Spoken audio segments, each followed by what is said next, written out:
Representative Bud Hulsey and Senator Frank Nicely.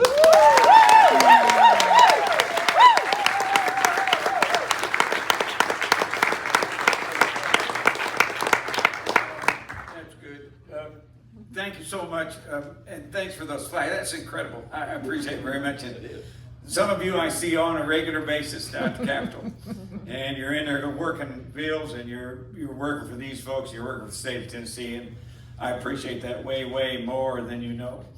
I love this lady, Doc Sibley here. Yes, we love her too.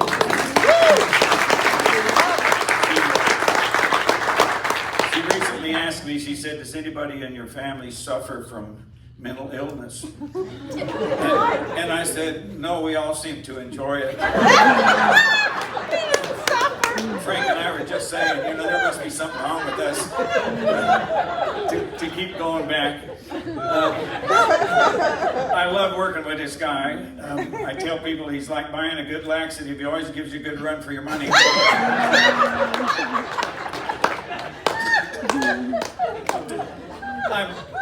He is much more eloquent than I am, and he's smarter than I am. I get words mixed up, and I'm almost dyslexic. I tell people I just joined an organization called DAM, D-A-M, it's Mothers Against Dyslexia. But I'm always saying the wrong thing. Back when I was married a long time ago, my wife said to me one time, she said, you need to embrace your mistakes. And so I hugged her. It did not go well. This has been kind of a rough year. Yeah. We had some really important stuff.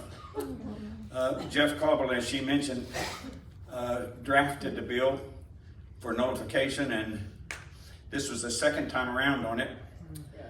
And it got sent to summer study out of the Senate.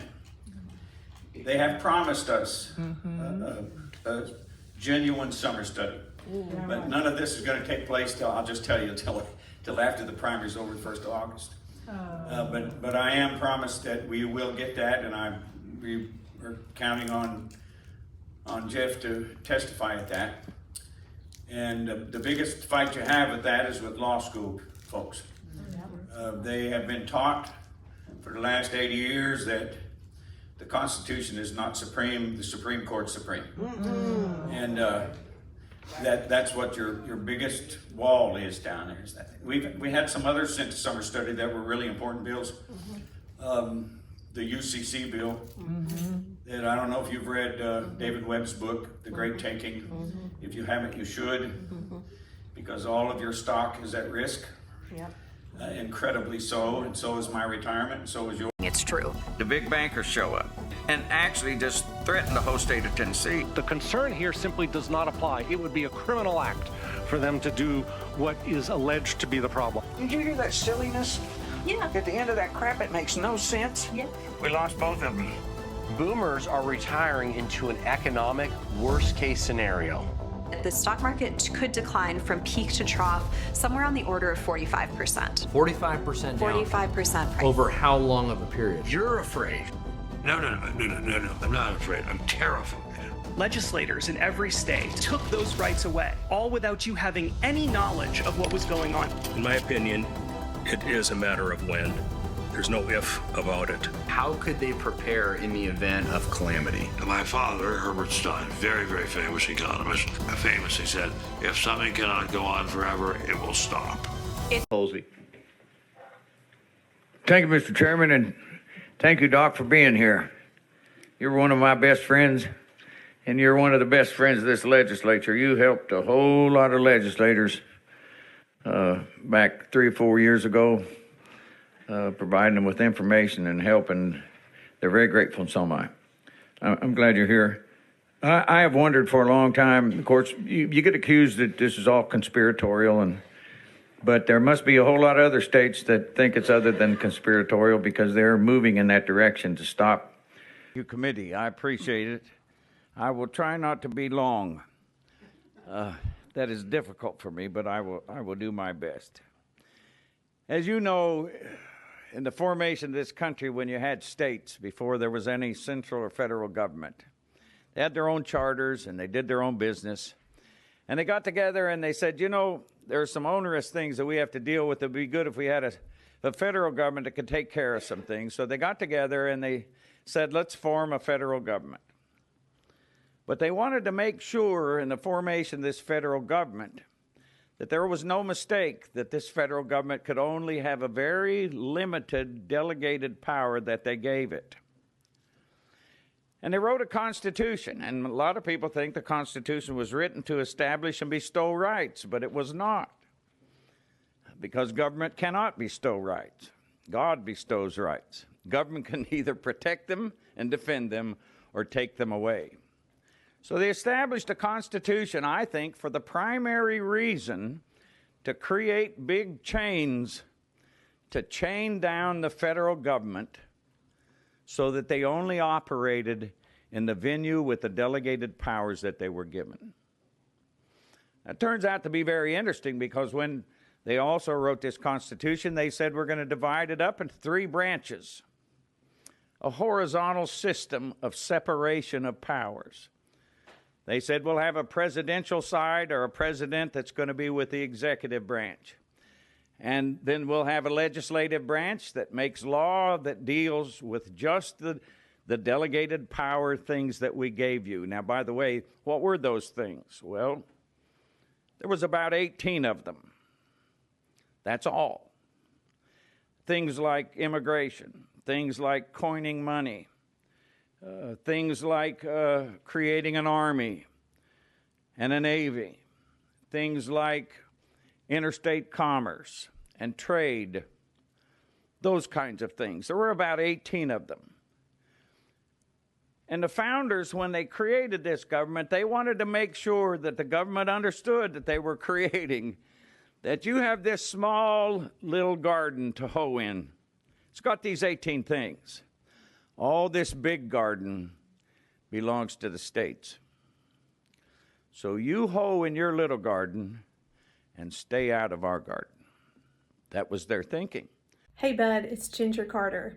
I just wanted to take a minute to thank you for everything you've done for medical freedom for our community. Happy retirement. You will be missed. I wanted to talk to you briefly about 2 scriptures which bring to mind Bud Hulsey and his role in Tennessee government. He has served as a watchman on the wall, which is talked about in Ezekiel. Ezekiel talks about, Son of man, I have made you a watchman on the wall for the house of Israel, and in our case, for the state of Tennessee, I believe. So hear the word I speak, and give them warning from me. It goes on to say, if you warn them, and they don't heed your warning, they will suffer the consequences. But if you warn them, then you have done your job as God has commanded you. And then in Isaiah, it says, again, I have posted watchmen on your walls. And that's what Bud Hulsey has been, I believe, for the state of Tennessee, as he has upheld our state, our rights that are given to us from God, our state constitution, and the Constitution of the United States. Jeff Cobble here. Some of the saddest words for us Tennesseans to ever hear are the words, former state representative Bud Hulsey. We're so sorry to see you leave Nashville. You've done such great work for the people of Tennessee there in Nashville. You've stood for sanity, logic and reason, fiscal responsibility, and I think most importantly, you've stood for our God-given rights. We will miss having you down there. I just hope that your many years of service there will serve as a reminder to all the other state representatives and senators of the importance of standing for truth and justice, and most importantly, for God. Thank you, thank you, thank you, Bud, for all of your great years of service. I feel privileged to call you a friend, and I hope that even though you won't be in Nashville anymore, that you'll still work for the people and maybe advise some of us that are left what really happens on the inside, so that we can be effective in trying to see that the progress that you've made is not lost. May your future years be exactly what you've hoped for. I know you gave up a lot to be there, and we thank you for your service. And God bless you, and call upon me anytime I can be of service. Hey guys, Lakey Derrick here, and I want to talk to you about Tennessee's most favorite son, Bud Hulsey. Bud is a dear friend, He's obviously one of the greatest state representatives in all of Tennessee history. He loves the Lord. He's been one of the most positive impacts on my life when it comes to influencing me for Christian conservative politics. He helped run my resolution, the nuclear family resolution. And as much as I hate that Bud is leaving Nashville, I'm honestly very selfishly excited that he's going to be in my backyard of Kingsport. Coffee on me, Bud. Thank you, Bud, for your years of service. Thank you for being who you are. What a gift it has been for us to be able to call you our representative. Thank you for being our Moses, our David, our Joshua, and for inspiring so many to stand up and fight like you have. We love you. Bud Hulsey is a man of honor. He is the kind of person we need as a state rep or a state senator to serve in any elected office. He's a public servant. He's a man of God. He's uncompromising in his views, yet he is willing to listen and learn. Bud Hulsey's a Renaissance man. I'm honored to call him my friend. Representative Bud Hulsey is a true hero of Tennessee. He has served with conviction and with courage. He is not the conservative who just talks about principles. He has stood for the Constitution, for limited government, for our freedoms, and for the people he was elected to serve. His voice and his wisdom will truly be missed in the General Assembly. I have long admired Bud Hulsey before I was elected. Bud, thank you for your service and for your example. Tennessee is better because of you.